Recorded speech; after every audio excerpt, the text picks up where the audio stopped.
এই মুহূর্তে আমি দাঁড়িয়ে রয়েছি কলকাতার একটা নামজাদা রেস্টুরেন্ট বারবিকিউ নেশন।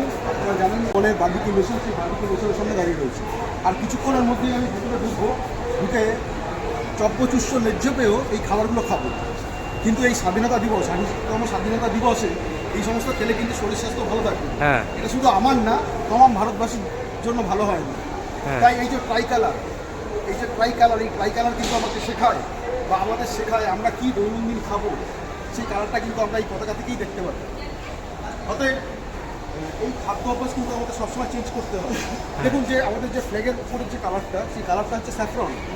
হ্যাঁ, স্যাফরন কালার হচ্ছে গেরুয়া। এই গেরুয়া কালারের যে খাবারগুলো, ফুডসগুলো আছে, বিশেষ করে গাজর, ক্যারট, পামকিন বা কুমড়ো, এগুলো খেলে কিন্তু আমাদের ভিটামিন যে সমস্ত জিনিসগুলো, সেগুলো কিন্তু আমাদের শরীরে ইনট্যাক্ট হয়। তাছাড়া তারপরে আছে হোয়াইট কালার, যে কার্বোহাইড্রেট, অর্থাৎ ভাত, রুটি, আপনি টাফু, দুধ, কলা, এগুলো থেকে আমরা কার্বোহাইড্রেট পাই। এবং এই কার্বোহাইড্রেটও কিন্তু আমাদের শরীরের পক্ষে পরিমাণ মতো দরকার। তার সঙ্গে যে ডিপ গ্রিন, যে ইন্ডিয়ান গ্রিন মানে হচ্ছে সবজি, যে সবজি বা সবজি, সেই সবজিকে কিন্তু ইংরেজি শো করে। হ্যাঁ, তো যে সবজিগুলো সবুজ রঙের, সেই সবুজ কালারের সবজি কিন্তু আমাদের ডেলি ইনটেক করার প্রচণ্ড পরিমাণ দরকার আছে। তার মধ্যে আয়রন, জিঙ্ক প্রচুর পরিমাণে পাওয়া যায়, যেরকম পিনাট, আপনি পালং শাক, কোরিয়েন্ডার বা ধনে পাতা, তাছাড়া লেবুজ পাতা থেকে শুরু করে সমস্ত কিছু। অর্থাৎ ইন্ডিয়ান ফ্ল্যাগ আমাদের কিন্তু এই জিনিসটা শেখাচ্ছে কার্বোহাইড্রেট, প্রোটিন এবং ফ্যাট কীভাবে কতটা পরিমাণ হতে হবে। তার সঙ্গে আমাদের দেখাচ্ছে যে মধ্যেখানে যে চক্রটা হচ্ছে ব্লু কালারের, অর্থাৎ জলকে বিরাট করছে এই ব্লু। কতটা পরিমাণ আমরা জল খাবো, 3 থেকে 7 লিটার একজন প্রাপ্তবয়স্ক মানুষের যেরকম দরকার, সেই জলটা আমরা ইনটেক করবো।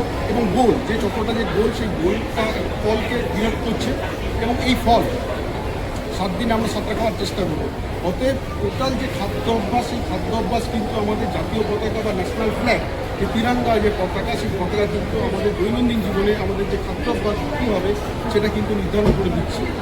এই সময় আমি যে বারবিকিউ নেশনের সামনে দাঁড়িয়ে রয়েছি, এখান থেকে এটা আমি বারবার করে বলতে পারি যে বহুদিন বাঁচবো, অনেক দিন ধরে বাঁচবো, সেই বাঁচার যে পরিস্থিতি, সেই পরিস্থিতি কিন্তু আমরা রপ্ত করে ফেলেছি।